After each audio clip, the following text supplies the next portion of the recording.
Scalco. Senhor presidente, caros colegas, eu vou na linha da vereadora Gladys. Se a gente está aqui, foi eleito pelo povo, é para ter lado e ter posição. A última eleição já deixou bem claro que quem estava em cima do muro não se elegeu. O povo quer saber de que lado cada um está aqui. E outra coisa, Caxias do Sul não é uma ilha. A gente não está cercado pelo mar que nada interfere em Caxias.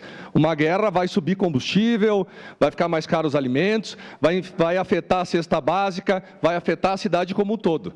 Nossas empresas daqui que geram empregos exportam para lá. Pode cair as vendas para esses países, pode dar recessão aqui em Caxias. Nós não estamos numa ilha, nós estamos num mundo globalizado para começar. Segundo lugar, a nota não é seletiva.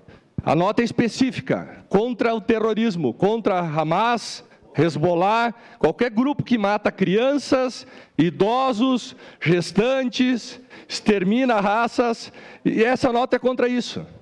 E eu estou me manifestando aqui. Eu sou contra o terrorismo, e deixo bem claro isso. Ficar ensabonetando e achando motivos, não.